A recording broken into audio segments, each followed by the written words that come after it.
के बीच खेला गया आईपीएल का 44वां मुकाबला पसंद आया हो तो इस वीडियो को दिल से एक लाइक जरूर करें। दोस्तों, आईपीएल 2026 का 44वां और अब तक का सबसे रोमांचक सांसों को रोक देने वाला महामुकाबला आज आईपीएल इतिहास की दो बड़ी टीमें चेन्नई सुपर किंग्स और मुंबई इंडियंस के बीच एमए चिदम्बरम स्टेडियम चेन्नई में खेला गया। ऐसे में मुकाबले की शुरुआत हुई मुंबई के टॉस जीतने को लेकर। जी हाँ, आज के इस रोंगटे खड़े कर देने वाले महामुकाबले में कप्तान हार्दिक पांड्या ने टॉस जीता और पहले बल्लेबाजी करने का फैसला किया और विपक्षी टीम चेन्नई को गेंदबाजी के लिए आमंत्रित किया था। फिर मुकाबला शुरू हुआ। रनों की बारिश करने के इरादे से मुंबई की ओर से विल जैक्स और रायन रिकेल्टन ओपनिंग बल्लेबाजी करने के लिए मैदान में उतरे। दोस्तों, इन दोनों ही बल्लेबाजों के कंधों पर इस महामुकाबले में अपने टीम को एक विस्फोटक ओपनिंग शुरुआत दिलाने की बड़ी जिम्मेदारी थी। परंतु दोस्तों, आज के महामुकाबले में पहले बल्लेबाजी करते हुए मुंबई की शुरुआत काफी निराशाजनक रही, जहां पर चेन्नई की ओर से मैच का पहला ओवर लेकर आए मुकेश चौधरी का भले ही मुंबई के दोनों ही ढाकड़ बल्लेबाजों ने सूझबूझ के साथ सामना किया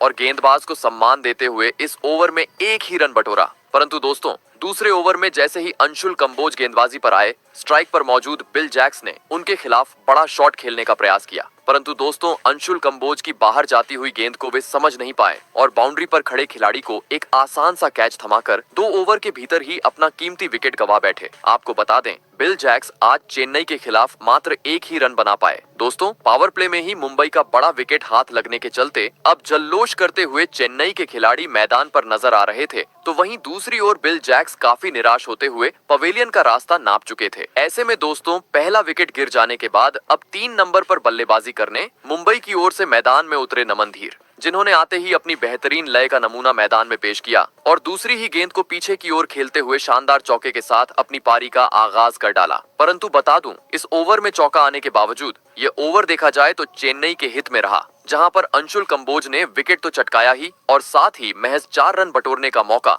मुंबई के बल्लेबाजों को इस ओवर में दिया। दोस्तों, अब तक हुए पहले 2 ओवरों में काफी शांत खेल मुंबई के द्वारा मैदान पर देखने को मिला था, परंतु मानो जैसे यह तूफान के पहले की शांति थी। जी हाँ, क्योंकि पहले 2 ओवर शांत जाने के बाद मैच के तीसरे ओवर में लेफ्ट हैंड खिलाड़ी रिकेल्टन ने अपना असली अंदाज मैदान में दिखाया और चेन्नई की ओर से गेंदबाजी पर आए मुकेश चौधरी को इस बार आते ही अपने पाले में लेते हुए ओवर की दूसरी गेंद को कवर की ओर खूबसूरत तरीके से जड़ा और गेंद को सीधे छक्के में तब्दील कर डाला। वहीं अगली गेंद पर जोरदार पुल लगाते हुए लगातार 2 गेंदों को तारामंडल में पहुंचा दिया और इसके बाद बची हुई गेंदों पर स्ट्राइक रोटेट करते हुए पहली बार इस ओवर को मुंबई के हित में किया। बता दूं, रायन रिकेल्टन ने अपने खुद के दम पर इस ओवर में 14 रन बटोरे। वहीं दोस्तों, अगला ओवर भी कुछ इसी प्रकार का देखने को मिला, जहां पर रायन रिकेल्टन का साथ निभा रहे नमन धीर ने भी अपने मैदान में होने का सबूत पेश किया और चेन्नई की ओर से गेंदबाजी पर आए अंशुल कंबोज के खिलाफ ओवर की दूसरी गेंद पर ऑफ साइड की ओर अपने बल्ले को मोड़ा और एक चमचमाता अपनी पारी का पहला छक्का दर्शकों के बीच भेज दिया लगने लगा। ओवर की दूसरी गेंद पर छक्का आने के चलते अब ये ओवर एक बार फिर मुंबई के लिए बड़ा साबित होगा। परंतु दोस्तों, इसके बाद गेंदबाजी पर मौजूद अंशुल कंबोज ने अपनी लाइन और लेंथ में बदलाव किया और इसके बाद बची हुई गेंदों पर महज 2 रन बटोरने का मौका मुंबई के बल्लेबाजों को दिया और इसी के साथ पहले पावर प्ले के 4 ओवरों का खेल भी पूरी तरीके से समाप्त हो गया। दोस्तों, देखा जाए तो अब तक हुए पहले 4 ओवरों में चेन्नई के गेंदबाजों का बोलबाला इस पावर प्ले में देखने को मिला था। जी हाँ, क्योंकि अब तक मुंबई की टीम महज 29 रन स्कोर बोर्ड पर लगाने में सफल हो पाई थी। ऐसे में एक सम्मानजनक स्कोर पावर प्ले में खड़ा करना था, तो अब पावर प्ले के बचे हुए अंतिम 2 ओवरों में चौकों छक्कों में डील करना आवश्यक था और दोस्तों, ऐसा ही कुछ देखने को मिला। मैच के 5वें ओवर में, जहां पर चेन्नई की ओर से पहली बार स्पिनर गेंदबाज प्रशांत वीर गेंदबाजी पर आए, जिनकी पहली 2 गेंदों को तो रायन रिकेल्टन ने काफी सूझबूझ के साथ खेला और एक भी रन नहीं बटोरा। परंतु दोस्तों, ओवर की तीसरी गेंद पर जैसे ही प्रशांत वीर अपनी लाइन से भटके, इसका फायदा रायन रिकेल्टन ने उठाया और नीचे बैठकर गेंद को घसीटते हुए पीछे की ओर एक और छक्का अपने खाते में जोड़ लिया। लगने लगा छक्के के बाद अब रायन रिकेल्टन बची हुई गेंदों पर स्ट्राइक रोटेट करेंगे। परंतु दोस्तों, रायन रिकेल्टन कुछ अलग ही इरादे से मैदान में उतरे थे। जी हाँ, क्योंकि छक्का आने के बाद रायन रिकेल्टन यही नहीं रुके, बल्कि उन्होंने प्रशांत वीर की 5वीं और 6ठी गेंद पर एक बार फिर अपना बल्ला खोला और लगातार इन 2 गेंदों को भी सीधे स्टेडियम पार पहुंचा दिया और पावर प्ले में ही अपने इंटेंट को पूरी तरीके से साफ कर डाला। बता दूं, प्रशांत वीर का यह ओवर काफी खराब चेन्नई के लिए साबित हुआ, जहां पर उन्होंने 18 रन खर्च किए। दोस्तों, पावर प्ले के पहले 3 ओवरों में भले ही मुंबई की शुरुआत धीमी रही थी, लेकिन अब 5वें गियर में बल्लेबाजी करते हुए मुंबई के बल्लेबाज मैदान पर नजर आ रहे थे। जी हाँ, क्योंकि प्रशांत वीर को धोने के बाद मैच के अगले ओवर में उनके साथ निभा रहे नमन धीर ने भी अपना रौद्र रूप अपनाया और पावर प्ले का आखिरी ओवर लेकर आए। चेन्नई के तेज गेंदबाज अंशुल कंबोज के खिलाफ बेहतरीन तरीके से कलाइयों का इस्तेमाल करते हुए 90 मीटर का एक जादुई छक्का सीमा रेखा के पार पहुंचा दिया और पावर प्ले के 6 ओवरों का खेल खत्म होने तक टीम को 57 रनों तक पहुंचा डाला। दोस्तों, देखा जाए तो पहले 2 ओवरों के भीतर बड़ा विकेट गंवाने के बावजूद अब जैसी चाहिए वैसी एक धुआंधार शुरुआत मुंबई के बल्लेबाजों ने अब टीम को दिला दी थी। लेकिन चेन्नई जैसी बड़ी टीम के सामने विशाल लक्ष्य खड़ा करना था, तो मैदान में मौजूद रायन रिकेल्टन और नमन धीर को अपनी इसी लय को बरकरार रखते हुए पावर प्ले के बाद भी तेज गति से टीम को आगे ले जाना जरूरी था। परंतु दोस्तों,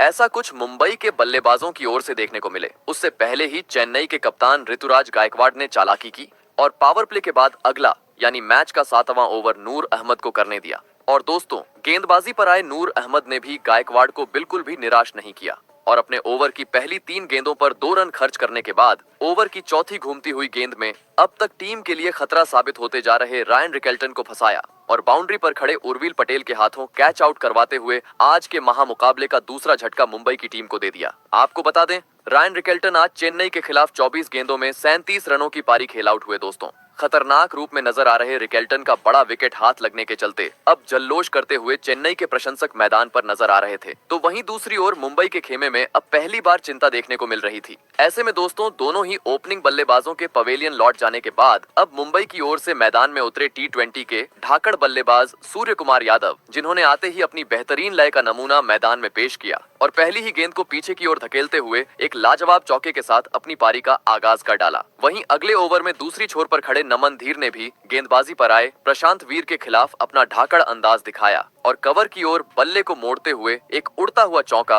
अपने खाते में जोड़ लिया। परंतु दोस्तों, देखा जाए तो अब विकेट गिरने का दबाव साफ तरीके से मुंबई की टीम पर देखने को मिल रहा था। जी हां, क्योंकि इसके बाद अगले यानी मैच के 9वें ओवर में रामाकृष्णन घोष के खिलाफ भी एक चौका मुंबई की ओर से देखने को मिला। लेकिन चौका आने के बावजूद किसी भी ओवर को मुंबई के बल्लेबाज बड़ा बनाने में सफल नहीं हो पा रहे थे और 6 गेंदें होने तक महज कभी 7 तो कभी 8 ही रन स्कोर बोर्ड पर जोड़ने में कामयाब हो रहे थे, जिसके कारण रन आने के बावजूद अब दबाव मुंबई की टीम पर बढ़ता जा रहा था। परंतु दोस्तों, प्रेशर हावी हो उससे पहले ही मैच के 10वें ओवर में स्ट्राइक पर मौजूद सूर्य कुमार यादव ने अपना ताबड़तोड़ अंदाज दिखाया और गेंदबाजी पर आए प्रशांत वीर के खिलाफ पहले ओवर की दूसरी गेंद पर बेहतरीन कट लगाते हुए गेंद को चौके में तब्दील कर डाला। तो वहीं इसके बाद अगली गेंद पर सामने की ओर अपने बल्ले को मोड़ते हुए चमचमाता हुआ छक्का सीधे दर्शक दीर्घा में पहुंचा दिया और एक बार फिर चेन्नई के प्रशंसकों को झूमने का मौका दिया। और दोस्तों, कहते हैं ना कि खरबूजे को देखकर खरबूजा रंग बदलता है और ऐसा ही कुछ मैच के 11वें ओवर में देखने को मिला, जहां पर सूर्य कुमार यादव का साथ निभा रहे नमन धीर ने भी अपने आप को सिद्ध किया